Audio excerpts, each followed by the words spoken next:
అయితే నలుగురు కూర్చొని ఇంతకుముందు అరే అదేంటి ఇదేంటి వింతల గురించి మాట్లాడుకుంది. ఇప్పుడు కాంగ్రెస్ ప్రభుత్వం గురించి, రేవంత్ రెడ్డి గారి గురించి, రేవంత్ రెడ్డి గారి మంత్రివర్గం గురించి, పరిపాలన గురించి మాట్లాడు. అరే అందరు పోతున్నారంట ప్రగతి భవన్కి, అందరు పోతున్నారంట సచివాలయానికి, అందరు కలుస్తున్నారంట ముఖ్యమంత్రి గారిని, అందరు కలుస్తున్నారంట మంత్రి గారిని.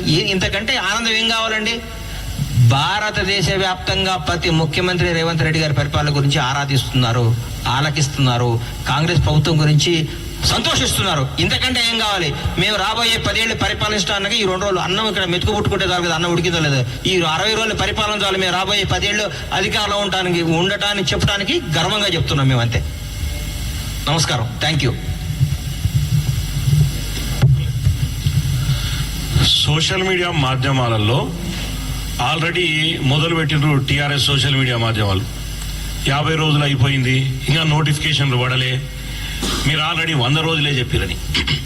మరొక్కసారి చెప్తున్నాం ప్రజలందరికీ, విద్యార్థులు, నిరుద్యోగులకి, టీఆర్ఎస్ ప్రభుత్వంలో ఉండే టీఆర్ఎస్ సోషల్ మీడియా తెలంగాణలో ఉండే యువకులను, నిరుద్యోగులను తప్పుదో పట్టిస్తుంది. మేం చెప్పింది 100 రోజుల్లో 6 పథకాలు కంప్లీట్ చేస్తామని చెప్పడం జరిగింది. ఉద్యోగ నోటిఫికేషన్లు జూన్ 2వ తారీఖు వేస్తాం, సెప్టెంబర్ 17 వరకు మీ అందరికీ ఉద్యోగాలు వచ్చే బాధ్యత మేము తీసుకుంటాం.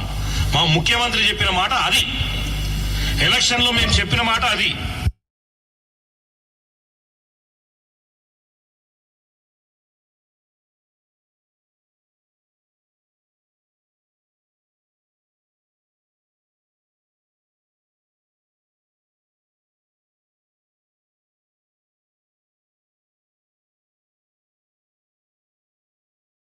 అన్ని ఉద్యోగాలు ఈ ఏకకాలంలో 2 లక్షల మంది విద్యార్థులకు ప్రభుత్వ ఉద్యోగాలు వచ్చే అవకాశం ఉంది. కాబట్టి దయచేసి టీఆర్ఎస్ సోషల్ మీడియా చెప్పేది కానీ, టీఆర్ఎస్ నాయకులు కానీ దయచేసి ఇందాక గణేష్ అని చెప్పినట్లు వాళ్ళకి సచివాలయంలో పోయి మంత్రులను కలుస్తుంటే, ముఖ్యమంత్రి డైరెక్ట్ ప్రజలు కలుస్తుంటే తట్టుకోలేకపోతున్నారు.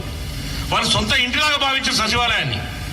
దాంతోపాటు మా పొన్నమన్న విషయంలో ఒక బీసీ నాయకుడు, ఒక గట్టి నాయకుడు, ఎన్ఎస్యుఐ ఆర్గనైజేషన్ నుంచి వచ్చిన నాయకుడిని తొక్కివేయాలనే ధోరణిలో ఈరోజు చూస్తున్నారు. మాజీ కరీంనగర్ పార్లమెంట్ సభ్యులు, ప్రస్తుత మంత్రి, ఒక బీసీ బిడ్డ, గౌడు బిడ్డని, అరే ఆయన బేసికల్ గా ఎక్కడున్నా అందరినీ రా పో అని అందరితో కలిసిపోయే వ్యక్తి పొన్నం ప్రభాకర్ గారు. అటువంటి వ్యక్తి మీద తప్పుడు సోషల్ మీడియా మాధ్యమాల్లో తప్పుడు విధంగా రాపించి చేస్తున్నారు. దీన్ని ఎవరు ప్రజలు హర్షించరు. మరి చెప్తున్నాం, విద్యార్థులకు, నిరుద్యోగులకు ఒకటే చెప్పదలుచుకున్నాం, బరాబర్ జూన్ 2వ తారీఖు మీరు అందరూ ఇన్స్టిట్యూట్లకు పోయి చదువుకోండి.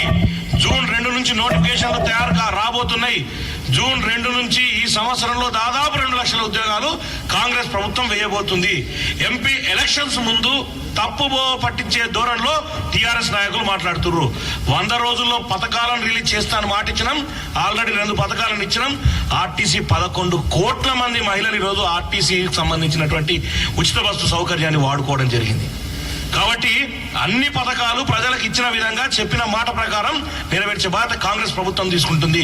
కాంగ్రెస్ ప్రభుత్వం మీకు అండగా, ప్రజలకు అండగా ఉంటుంది. ఇది ప్రజా ప్రభుత్వం కాబట్టి తప్పుడు సమాచారాన్ని ప్రజల్లోకి తీసుకుపోయే సోషల్ మీడియాను ఎక్కడక్కడ ఖండించాల్సిన బాధ్యత ప్రజల మీదనే ఉంది. ఇది ప్రజా ప్రభుత్వం కాబట్టి ప్రజలే సోషల్ మీడియాలో వచ్చే తప్పుడు సమాచారాన్ని ఖండించవలసిందిగా విద్యార్థులు, నిరుద్యోగులని మరొకసారి కోరుకుంటున్నాం.